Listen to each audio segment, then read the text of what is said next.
में 14 महीना पाछू एक मरीज के मस्सा के इलाज करत समय डॉक्टर ह ओकर आँखी ल ही निकाल दिए है। ये मामला में पीड़ित ह सिविल लाइन थाना समेत मुख्यमंत्री भूपेश बघेल ने शिकायत करे है। शिकायत में पुलिस जांच शुरू कर दिए है। उन्हें पुलिस द्वारा स्वास्थ्य विभाग ला पत्र लिख के पूछे है कि का मस्सा के इलाज करे बर आँखी निकालना जरूरी रही।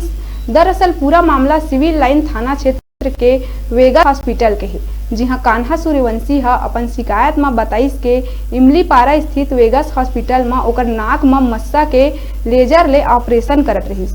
ये दौरान आँखी ल निकाल लिहिस। उन्हें सिविल लाइन थाना प्रभारी स्वास्थ्य विभाग की रिपोर्ट के अनुसार कार्यवाही करे के बाद कहत है।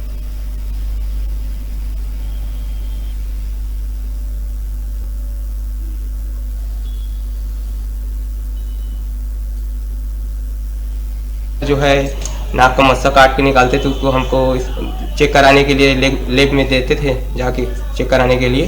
कहाँ शिकायत की है आपने इसको? मैं इसका शिकायत किया हूँ मुख्यमंत्री यहाँ और स्वास्थ्य मंत्री, कलेक्टर, आईजी और एसपी ऑफिस में और सीएमएचओ ऑफिस में भी इसका मैं शिकायत पहले किया था दूसरे ही ऑपरेशन में। तो मेरे को डॉक्टर चमका रहा था कि तेरा इलाज कौन करेगा, डॉक्टर करेंगे या नेतागिरी करेगा। कौन नेता चमका रहा था? वही अंकित ठकराल।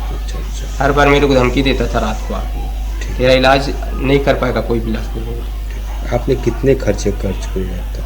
मैं खर्चे तो 4-5 लाख रुपया कर चुका हूँ। तरीके से जो इलाज किया गया है, ऐसा प्रार्थी का शिकायत है, उसको आधार कर लेते हुए जो वरिष्ठ संस्थान है चिकित्सा का, वहाँ अपन पत्राचार किए हुए हैं और पत्राचार के माध्यम से ये पूछे हैं कि उनके द्वारा जो इलाज है वो सही है कि गलत है।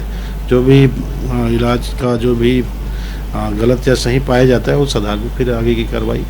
वो कंप्लेन किया है कि उन्होंने आँख निकाल ली करके, तो उसकी जांच करेंगे अब देख के, फिर देखने के बाद ही मालूम चलेगा क्या है कैसा है ना।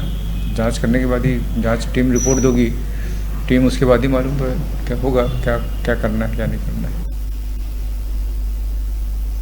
बेरा है छोटकन ब्रेक लेके आप मन दिखत रहो न्यूज चैनल 36 लाइव छत्तीसगढ़ की आवाज।